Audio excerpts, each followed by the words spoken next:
스펄전 설교 묵상. 오늘은 1855년 7월 1일 주일 아침 설교 말씀으로 제목은 믿음 성장의 필요성이며 본문은 누가복음 17장 5절 말씀입니다. 사도들이 주께 여짜오되 우리에게 믿음을 더하소서 하니, 사도들이 주님께 우리에게 믿음을 더하소서라고 기도했으니 주님의 군대 중 가장 연약한 병사에 불과한 우리는 이 기도를 더욱더 간절히 드려야 한다고 생각합니다. 이 말씀이 언제 나왔는지에 대해서는 이견이 있습니다.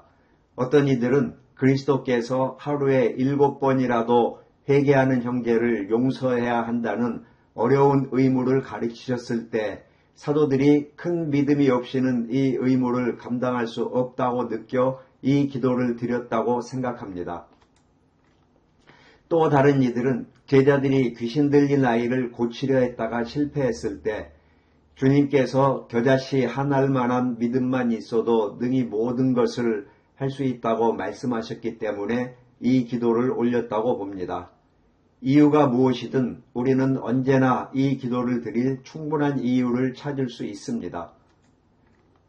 저는 이제 설교의 순서에 따라 세 가지를 살펴보겠습니다. 1. 첫째로 그들이 염려한 대상은 바로 그들의 믿음이었습니다. 우리는 믿음보다 더 크고 간절한 관심을 가져야 할 대상은 없다고 저는 말씀드리고 싶습니다. 믿음은 기독교인에게 지극히 중요하며 저는 8가지 이유를 통해 왜 우리가 이 믿음에 깊이 몰두해야 하는지 보여드리겠습니다. 첫째, 믿음은 구원에 있어 핵심적인 위치를 차지합니다. 우리는 사랑, 용기, 인내가 아닌 오직 믿음으로 구원받았습니다. 성경은 믿고 세례를 받는 자는 구원을 얻을 것이라고 말합니다. 믿음이 없다면 우리는 모든 것을 잃은 것입니다. 하나님의 말씀은 믿음이 없이는 하나님을 기쁘시게 할 수 없다고 선언하며 믿음은 영혼과 그리스도를 연결하는 생명줄입니다. 그러므로 우리는 우리의 믿음이 참되고 생명력 있는 구원하는 믿음인지 가장 간절히 살펴야 합니다. 둘째, 우리의 모든 은혜는 믿음에 달려 있습니다.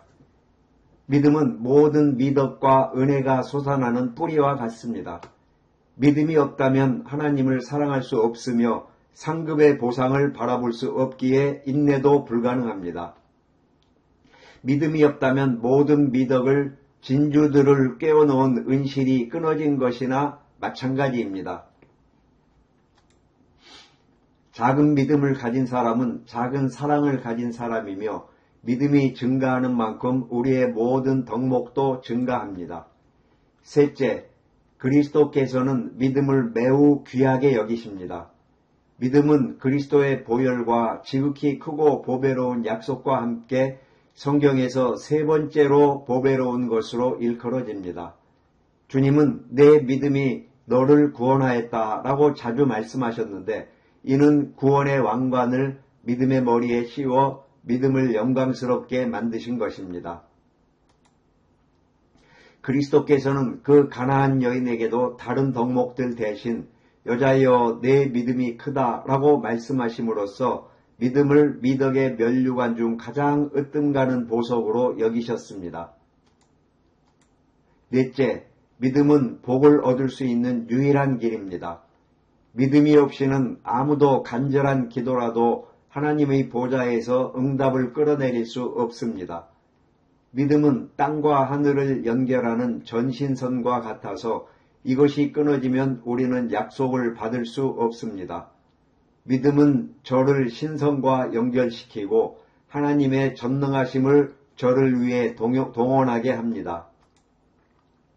흔들리는 자는 주께 아무것도 받을 수 없으므로 우리는 믿음을 잘 지켜야 합니다. 다섯째, 우리의 원수들 때문에 믿음을 소중히 여겨야 합니다.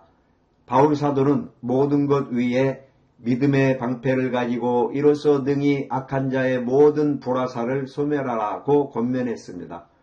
참된 영적 믿음은 순교자들을 불길 속에서도 노래하게 했고 사자들의 입을 막았으며 나약함 속에서 우리를 강하게 만들었습니다. 믿음은 세상의 정복자들이 이룬 것보다 더 많은 승리를 쟁취해냈습니다. 믿음의 사람인 존 넉스의 기도와 믿음을 여왕이 만명의 군대보다 더 두려워했을 정도로 믿음은 전능한 힘을 가지고 있습니다. 여섯째, 우리의 의무를 잘 수행하려면 믿음이 필요합니다.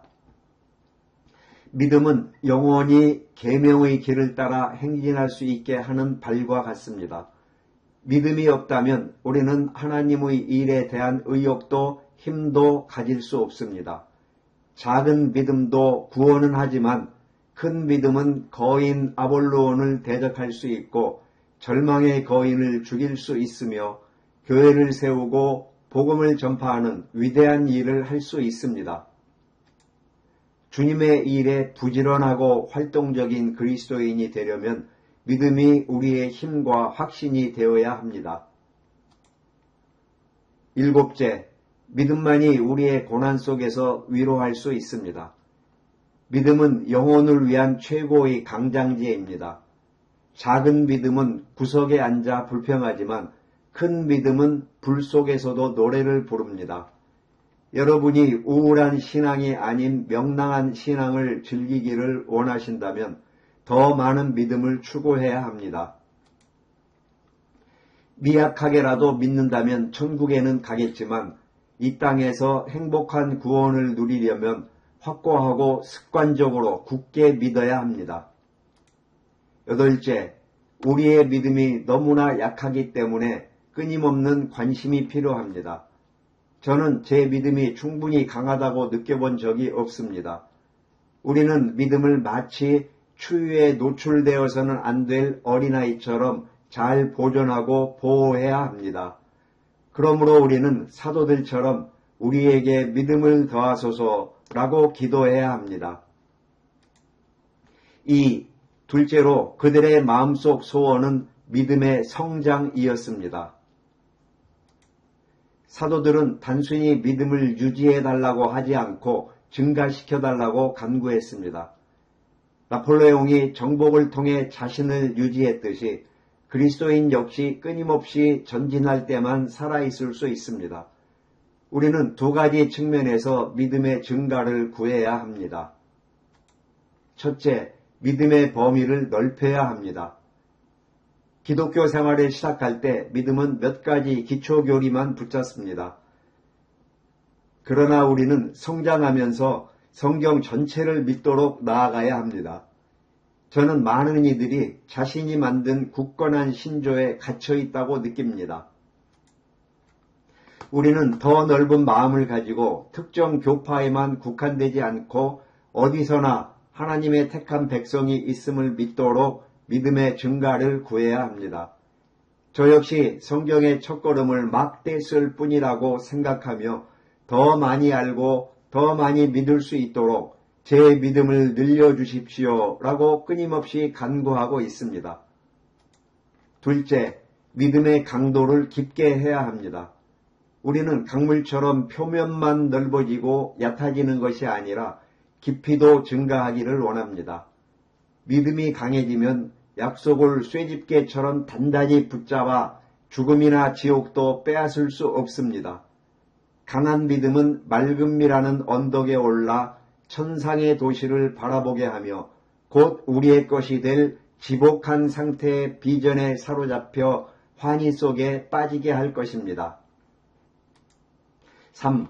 셋째로 사도들이 기도를 드린 대상은 바로 주님이셨습니다. 사도들은 자신에게 내가 믿음을 늘리겠다라고 말하지 않았고 목사나 책에 의지하지도 않았으며 주님께 우리에게 믿음을 더하소서라고 말했습니다. 저는 여러분의 믿음을 무모한 자신감으로 부풀릴 수는 있지만 믿음을 자라게 할 수는 없습니다. 믿음의 창시자만이 그것을 키우실 수 있습니다. 여러분은 환난이 늘었을 때 혹은 재산이 줄었거나 혹은 늘었을 때도 더 많은 믿음이 필요합니다. 주님의 보좌로 나아가 우리에게 믿음을 더하소서라고 간구해야 합니다. 여러분이 이 보배로운 은혜를 아무리 많이 가져도 천국문에 도착할 때 부족하지 결코 지나치지 않을 것입니다. 저는 이 교회가 서고 저희 사역이 유지되기를 바라는데 이는 여러분이 믿음의 사람이 될 때만 가능합니다. 믿음이 아론이 되고 기도가 훌이 되어 모세의 손을 붙들어 주기를 바랍니다. 그러나 이 기도를 사용할 수 없는 분들이 있습니다. 바로 믿음이 없는 여러분입니다. 믿음이 제공하는 위로 없이 가난과 고난을 어떻게 견디는지 저는 궁금합니다.